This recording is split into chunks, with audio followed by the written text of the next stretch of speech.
and welcome to Get the Table, another wrestling roundtable discussion podcast where myself and the Dadley Boyz answer one of wrestling's burning questions. But before we get into it, if you're a fan of this sort of thing, make sure you subscribe to WhatCulture Wrestling on iTunes or Spotify for daily wrestling podcasts where we review Raw, SmackDown, pay-per-views, we have interviews, more roundtable discussions like this, and a roundup of the week, complete with a bloody good quiz, of course, on WrestleCulture. But gents, the question I want you to answer today is, can WWE break the Fastlane curse? Now, before we get into it, we should explain what the Fastlane curse is. Now, ancient folklore has it. No, I'm just kidding. It's terrible. It's just a consistently terrible event that it does shape WrestleMania season, but it telegraphs what's going to happen within an inch of its life. It's a filler pay-per-view that is in execution, like usually way more offensive and tedious than even that. Like the events of 2017 will, for me, never be forgotten. We're on the fast lane on the road to WrestleMania. That's what the title's about, if you weren't quite sure. Thanks, Stephanie McMahon, Chief Brand Officer, for this. This is where we are now. It was the fast lane on the road to the ultimate thrill ride. Yeah. So that's what that was. In 2017, if you're going to do it, if you're just going to very cynically extract more network subscriptions from your fan base, just deliver a pay-per-view with some good wrestling. You know, maybe throw away or conclude some of the B-level plots with the mid-card if you're just going to throw them all in the entree. But they don't even do that. In 2017, which was the worst edition of a largely tedious throwaway pay-per-view. There's been about, four before four this fast lanes. 2017 was the worst offender. They just left 40 minutes open for this undercard terrible stuff between Big Show, Rusev, Cesaro and Jinder Mahal, which went nowhere. Samoa Joe wrestled a really long squash match, which is an oxymoron. They beat Charlotte Flair's winning streak a month early to create a fatal four-way match at WrestleMania to get more people on the card, ahead of which they also ended Nia Jax's winning streak, and then they gave us a minute-long, 20-second main event between Kevin Owens and Goldberg with the most risible, rotten TV distraction music finish. Terrible pay-per-view, but this will get positive. What are your thoughts on the history of Fastlane, Hamflett? Yeah, it's the worst excesses of the post-network era. I think we all know this thing now about network executives getting bonuses per minutes viewed. So the more pay-per-views they can pack in, when we know that pay-per-view is the main thing that people watch on the network, the more they can pack into the calendar any given year. What frustrates Do you not watch Swerved? What frustrates me most about Fastlane, which often feels like an episode of Swerved, except the joke's on me instead of the other wrestlers, is that it's such an interruption. They've created an elimination chamber, to be fair to them, and previous to that, No Way Out, an actual reason for the February pay-per-view to be, especially when there's two brands. You know, you've got the Royal Rumble winner who's going to pick one champion. You've got a reason for that elimination chamber to exist. When there's two titles, you've got a reason for a second chamber even. Now we've got women's chambers. There is a purpose to that show if you want to go looking for one. Fastlane is this interruption, if anything else. If you could have 6 clean weeks on the approach to WrestleMania, you've got this sort of very structured time where you can have all your feuds set in place. I mean, look at this WrestleMania season now. You know, there's so much of that card yet to be filled, almost because of Fastlane's existence, rather than just saying, well, hang on, if we only just had WrestleMania programs from Elimination Chamber onwards, now we can pair all the wrestlers off. We can just plot 6 weeks ahead, but they can't. They have to plot 2 or 3 at a time. And I think Fastlane, especially since it was brought to life as the last Hail Mary to get Roman Reigns over. And as Sidgwick has eloquently put to me countless times, Daniel Bryan's job on that night was this task that even he couldn't achieve because he tried his hardest. He tried harder. It's a really great performance. If you go back and watch that match, throughout, he's a really great tweener to such an extent that when he starts doing these big yes rally at the end to do the running knee, which gets reversed, those chants are really muted because he's got that specific audience in that arena, almost not on the side of Roman Reigns, but they like Daniel Bryan a little bit less, which is the absolute maximum he could have done. Yeah. The absolute maximum. And yet, even across those 20 minutes, were blinded, and people thought, I don't like Daniel Bryan as much now because those yes chants really were muted.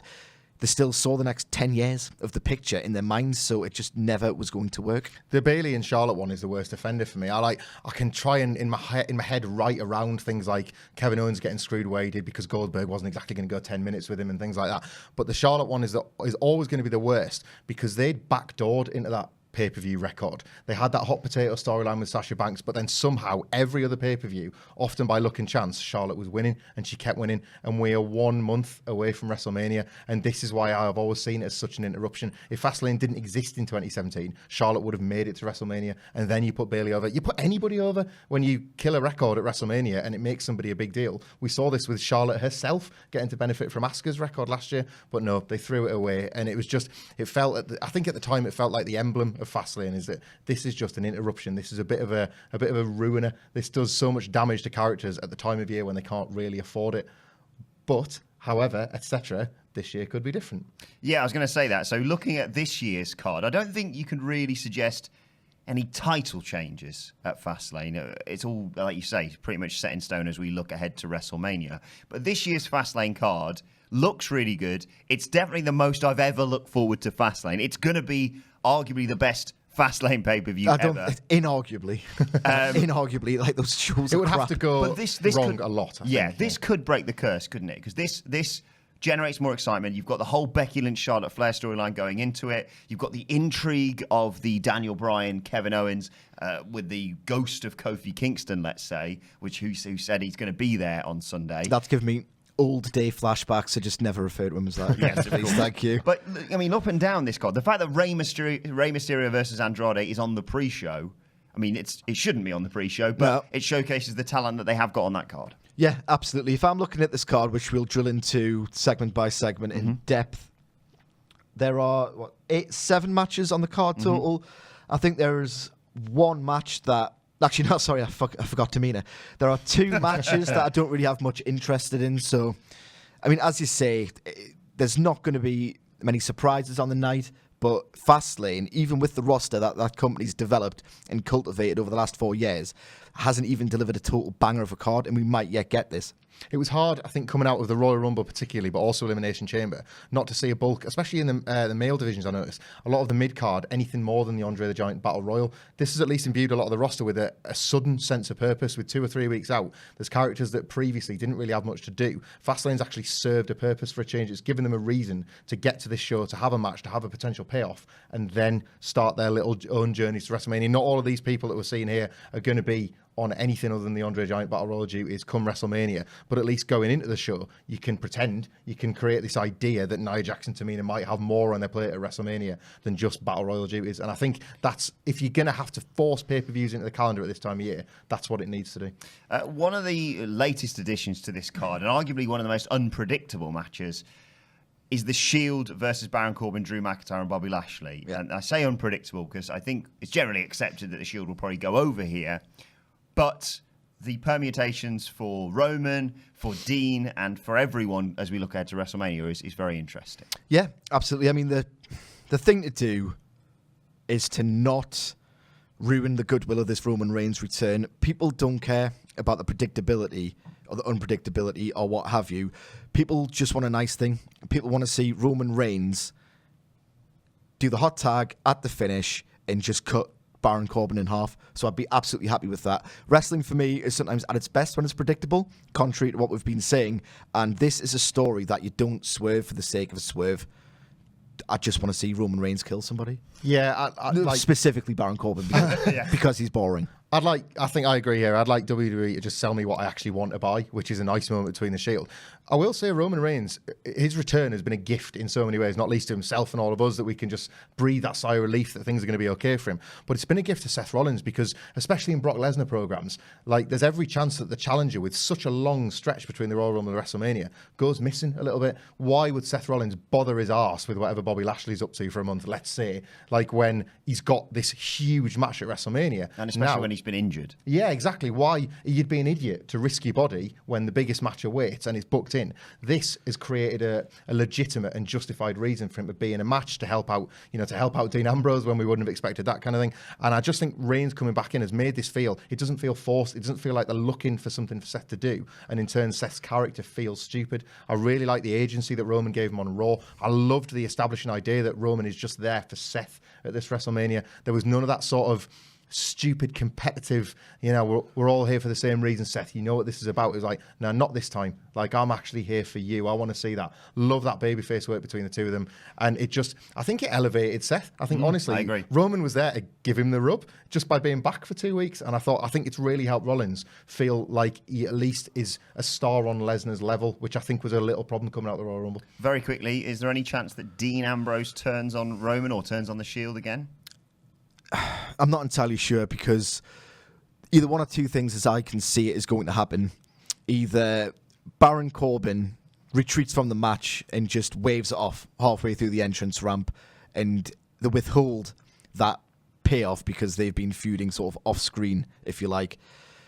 Either that's going to happen, or Dean Ambrose is going to do the turn. And for me, there's only one WrestleMania match out of those two dynamics that I'd want to see.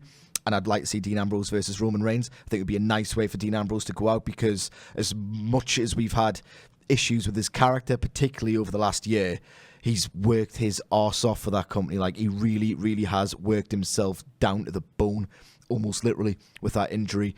And it would be like a really good marquee match with loads of tension and emotion behind it, as opposed to a match with Baron Corbin, who is just, I hate him. I actually think on the night, I think I'd prefer the squash. But for Ambrose's sake, if you're going to be forced to put over absolutely everybody on your way out of the company, Reigns is a great way for that to come to an end. Yeah. All the Eliases and all the Bobby Lashes of the last few weeks. So that's not going to mean anything, is it? No. Jobbing to them, like, not a thing. Not at all. So this at least gives him a sense of meaning right as he's on his way out the door, which, like, conversely, considering how Vince likes to book his guys on the way out, is how you should use a leaving superstar. Like, exploit them to the maximum of their abilities rather than the minimum. But it's a burial tour. This wouldn't be that. There's a couple of matches I want to run past very quickly, because they... Tamina. Yes, one of them is the Boston Hug Connection, Bayley and Sasha taking on Nia Jax and Tamina for the WWE Women's Tag Team Championships even. And the other one is the WWE SmackDown Women's Championship, which... hasn't been built. Exactly. So either of those matches, So why should I care? do you see the title changing hands? Oh. See, no. There we go. Hamlet? No, Asuka's probably got a squash Mandy Rose, which is a little bit of a shame, isn't it? On like the work that Mandy Rose has been doing outside of this particular program. But yeah, I think Asuka still needs that. We shouldn't be saying this just for WrestleMania, 3 months into a title run, but I think she still needs to look dominant. Rather than just looking meaningless, she needs to look dominant. The Boston Hug Connection, Nia Jax and Tamina, should be the most predictable match on the card, but you've got to hope they know of people's anxieties about the prospect of Nia Jax and Tamina taking these titles. So one near fall actually could be quite hot. Yes, exactly. I rewatched, by the way, the end of last year's Fastlane, and Asuka coming out to Charlotte Flair blows the roof off the place. Now look where she is. Let's move on to... Not just a SmackDown Women's Champion. Yes, indeed. Yeah, the whole title is just a second thought. But anyway, let's talk about the SmackDown Tag Team Championships, because I know you two are at odds, am I right in thinking this? Between, Yes. Yeah. Not in terms of the conclusion of the match, you assume the Usos are going to retain. Yeah. But there's an obvious turn coming, it would seem, between The Miz and Shane McMahon. Who should turn on his partner? I think we both know the answer to who should turn, because we both detest the Shane McMahon character, but we differ in who is actually going to. Mm-hmm. Right. What I'm about to say is potentially going to sound very stupid, given the product that we're dealing with here. Sensible narrative convention has it that The Miz in this scenario is the babyface, because he wants nothing more than to impress his dad. He is absolved and atoned for his bad old heel days by just being a nice guy, a really good friend to Shane, and trying to win in the correct competitive spirit. So it's got to be The Miz. The Miz is the babyface in this. I'm very interested to hear why you think The Miz is going to turn on Shane and not the other way around, because The Miz is I don't know if it's just his performance level, because he's really, really good at being a babyface, but he's just so damn sympathetic in this dynamic for me. He just wants to please people and wants to just wrestle and perform in the correct competitive spirit, all in the pursuit of pleasing his father. See, there's a lot going on there because you won't meet many more advocates for The Miz or The Miz as a babyface than me. Big fan of him as a wrestler. Perhaps Adam Wilbourn maybe is one of the only bigger ones. Love Adam Wilbourn's work. Love The Miz's work. I think there's a babyface pushing there, like a top level babyface pushing. Not a top level. I believe it.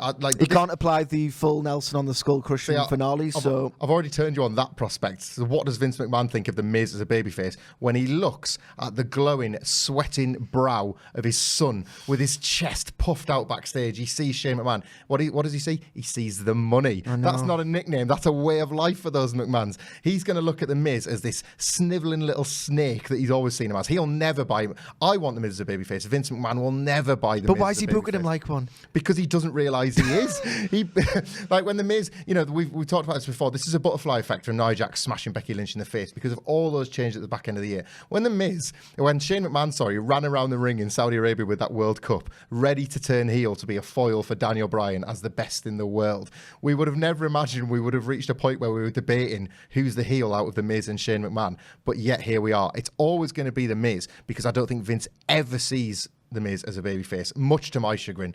Much to the video package that they produced on him when he had his one WrestleMania main event. When they told you the story of a lifetime fan and then said, but you got to boo him because he's got big inflatable letters. He's been a babyface to me from that point onwards. And yet, Vince will never see him as one. Whereas his son, the money, Shane O'Mac, the guy that does all your favourite wrestlers' biggest moves by himself, he's the hero that this company needs. No. Even if he's not the one that we want. No. Would you like to put a pasty bet on this? Absolutely not. Hang on, wait a minute. The pasty bet on the stakes that you think The Miz is genuinely going to be a babyface coming out of this. Well, how a bet usually works, Hamlet, right? It's that one person has one idea, the other party has... Who turns heel at Yeah, Fastlane? because The Miz turns heel. You say Shane turns. Not Shane turns heel. There we go. It's Fastlane or on television. Let's not... Yeah, that's fine, yeah. Whoever is the heel character, going into WrestleMania. Yes, in WWE's eyes, by the way. It'll be The Miz. Oh, look at this. Right, we can move on from that and talk about the other tag team match actually that's taking place at Fastlane, which could be arguably match of the night. The Revival taking on Aleister Black and Ricochet and Chad Gable and Bobby Roode for the Raw Tag Team Championships. This could steal the show. Oh, yeah. Like, absolutely. It's going to be pulsating, electric, like great heel work from the Revival because they don't necessarily want to flatter them in portrayal, but they damn sure want to do something. They want to show people what Aleister Black and Ricochet are capable of on pay-per-view, and I want to see 18 to 20 minutes of just electric stuff. And this triple threat stipulation is ideal for the Revival in terms of protecting Ricochet and Aleister Black. So the Revival winning the tag belts off Roode and Gable, I think is maybe going to be one of this decade's lost classics. Not only because it happened at one of the worst times of the year, January, we're not going to be talking about this in December, but it also happened on an episode of Monday Night Raw before the Royal Rumble. So nobody was really interested in anything that was going on. And in the meantime, they're just dedicating 25 minutes to this Stone Cold classic. If that's on a takeover, if that's on a pay-per-view, we're still talking about that in years to come. This match could atone for that, I think, because you take what was so great about Raw and then you add Aleister Black and Ricochet to it. Yes. It doesn't feel like it can really go wrong, I don't think. I've just got like images flashing through my mind of Chad Gable trying to do the chaos theory to Ricochet and him like double backflipping out of it. And there's just so like much. Into another attack into the Shatter Machine, let's say, from the Revival. Yeah, like there's the six of them coming together. There's such a TLC vibe about it. There's so much scope for just like a really good like actual story, like underpinned by the Revival, and just loads of the 7 or 8 blow your head off spots. Blow your head spot off. This should be great. We moan a lot about WWE repeating matches. This is a match I would not complain about if they put it on at WrestleMania. Oh, yeah. Exact same match, but like done better. Exactly. But we think the Revival retain? Yes, I think so. I think Black and Ricochet are going to have to go over because I haven't been watching the past 3 years. and I've got quite a bit of... No, not quite a bit. I've got absolutely next to none and like optimism or enthusiasm about how they treat NXT call-ups, but you cannot just bundle them into a tag team for little to no storyline reason. Have I been given any and I've just missed it? Well, no, what I will say for Black and Ricochet is because they're not on a brand at the moment, I think they can play a bit of a trick here where they can avoid them getting pinned in this match and then do the same thing with them at WrestleMania on the SmackDown side. So you could insert Ricochet and Black into that SmackDown tag division in the exact same way. Yeah, I love tricks. Like, I don't like stars, right, going on like really good like consistent character arcs. I love tricks, so I'm really looking forward to this.